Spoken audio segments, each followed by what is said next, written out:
much for being with us today. Thank you so much for being with me. How are you? I'm doing great. How excited are you to be part of a Batman film? Oh man, unbelievably. And to be honest, today was I think the day that I've been the most excited because in speaking about the project, I realized how freaking beautiful and awesome the experience has been. And I saw the movie a couple weeks ago. You saw it too, yeah? Yeah, I saw So it. so I'm really proud too. I'm really proud. It's a beautiful film. Yeah, absolutely. And what I found interesting was that the film gives us more insight into how citizens of Gotham view Batman. Did you have any inclination that your character would play such a pivotal role in telling that story?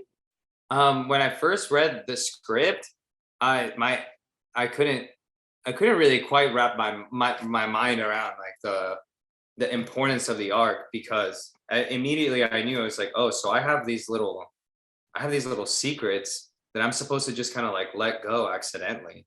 So it's like I had to forget that I knew all that as soon as I read it. And then after that, it was just like scene by scene, the experience of working with them and having them open up their creative space for me to be a creative was what really impressed upon me. Like, wow, I'm really part of something different. Like my life has changed in a way, but like the level that I'm working at right now is like really, really, really quite different.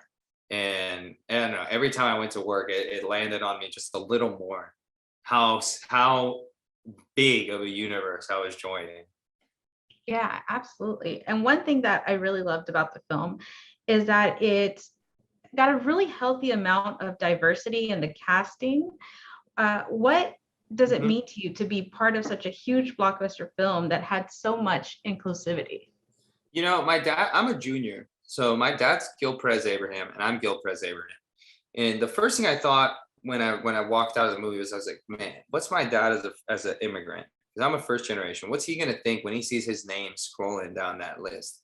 And the second thing I thought was, what would I have thought had I watched a movie and a guy who had so much to do in Gotham looked just like me? So I feel like I'm gonna feel that. There's gonna be people who watch Jamie who feel that. There's gonna be people who watch Zoe who feel that. There's gonna be people who watch Jeffrey who feel that. At the end of the day, I think we can conclude this is probably the first time truly that Gotham feels like what Gotham would feel like representative wise, Gotham is based off of these very big multicultural cities. So to have all of us present in the project and to see that, I think it's part of what makes the movie special because it's not contrived, right? Everybody's there for a reason, and people are doing their job to the best of their abilities. I think it's really, really beautiful, and I think it's gonna be special, and it's gonna inspire people, especially in this time period right now. We needed to see something like this moving forward. Yeah, absolutely. I totally agree with you. Well, thank you so much, Gil, for taking the time to speak with us today. The movie was great, and we hope to see you again in possibly another DC film. All right, guy. I hope to talk to you and see you in person. Thank you. Thank you.